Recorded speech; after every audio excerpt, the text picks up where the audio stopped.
السلام عليكم ورحمة الله وبركاته. النهاردة جايبه لكم مجموعة لذيذة جدا ولطيفة للعناية الشخصية، هتهمنا كلنا. تعالوا كده نسمي الله ونشوف ايه المجموعة دي. بداية ده قفاز الاستحمام اللي احنا بنقدر نستخدمه في الاستحمام، اما بصابونة اللافندر او حتى بدونها بالمية، بينظف ويعقم وخطير في عملية تقشير الجلد. بجد يعني حاجة فوق الامتياز، ونقدر نلبسه في ايدنا كده منتهى السهولة، وهيبقى خشونته محتملة، لكن بيعمل تقشير بشكل مش عايزة اقول لكم، اللي جرب اكيد عارف ان هو شيء بصراحة مبدع. ومع اللافندر بالزيوت الطبيعية بيكون بصراحة تحفة تحفة فوق الخيال. ده بداية. تعالوا نشوف اللي بعد كده، قفاز البينك او السكراب اللي انا بستخدمه في نستخدمه في الاماكن الغامقة للتقشير، بديل للحمام المغربي. تحفة بجد للأداء ده. طبعا هو بياخد بالظبط كده يعني ال4 صوابع. تعالوا نشوف ايدي دي، فوطة الوجه. فوطة الوجه في منها لونين، لبني وبينك. اللبني اكيد الشباب او الرجال، والبينك للبنات زي ما انتوا شايفين كده. طبعا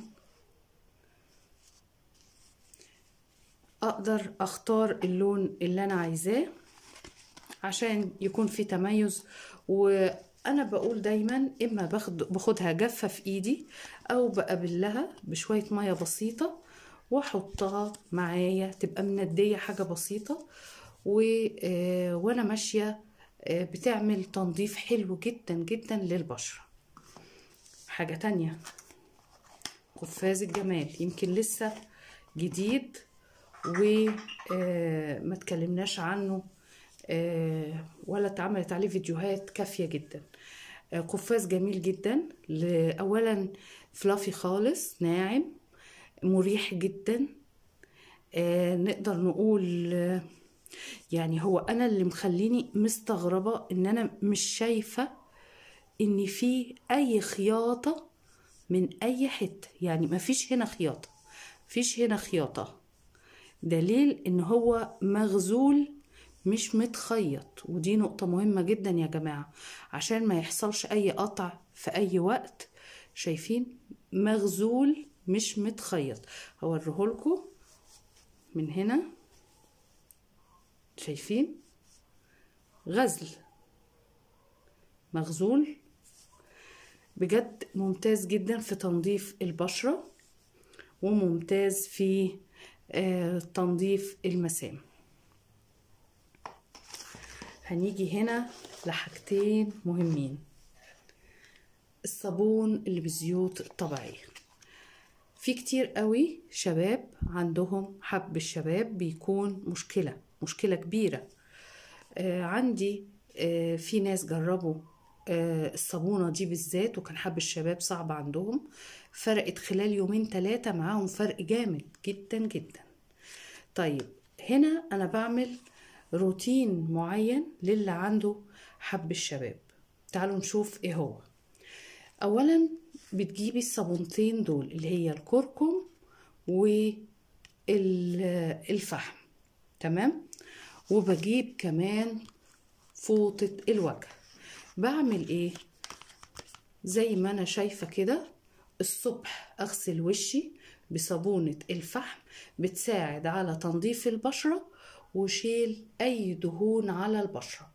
طبعا الدهون الزيادة على البشرة او البشرة الدهنية هي اللي بيحصل لها حب الشباب بكثافة، فهنا الصابونة بتقضي على الدهون دي الصبح. طبعا خارجين، رايحين كليتنا، رايحين مدارسنا، رايحين حتى شغلنا، معانا فوطة الوجه جافة أو مبلولة، علشان طول اليوم أقدر أرطب بشرتي وأنضف بشرتي، فكده بشرتي دايما تبقى نظيفة 100%. طيب وصابونة الكركم؟ صابونة الكركم هتساعد على منع علاج التصبغات وعلاج الآثار الحبوب وتنظيف البشرة وطراوتها. ولما قبل ما تنامي تغسلي وشك بيها وتنامي تصحي الصبح تحسي بفرق في نضارة البشرة. يبقى ده الروتين لحب الشباب أو الحماية من حب الشباب أو علاج حب الشباب. هيفرق كتير كتير جدا مع أي حد يجربهم التلاتة دول مع بعض عن تجربة. تعالوا هنا المجموعة الحلوة دي. أولا السبونشة لشيل المكياج، تحفة جدا.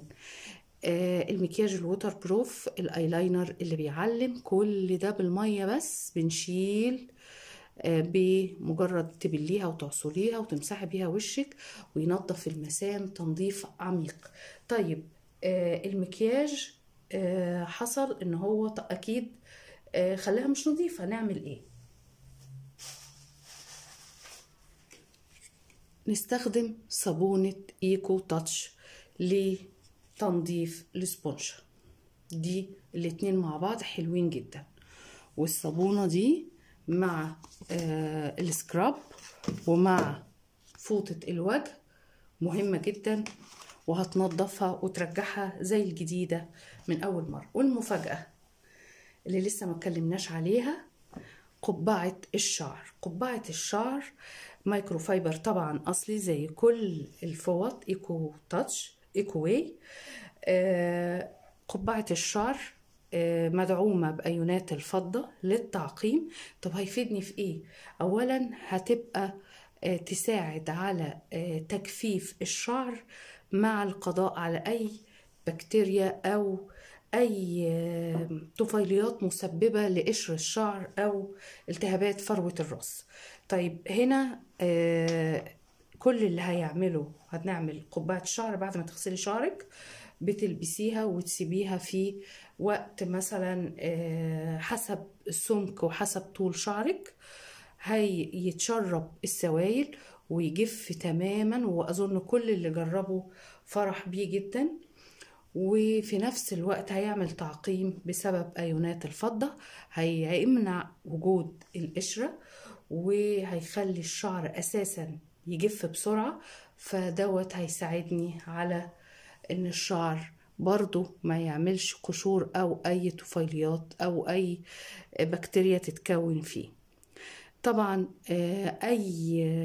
اي طلب من الحاجات دي او غيره بتبعته على ارقام التليفونات، الاوردر والعنوان كامل والاسم ورقمين تليفون، بيوصل لك خلال يومين بإذن الله.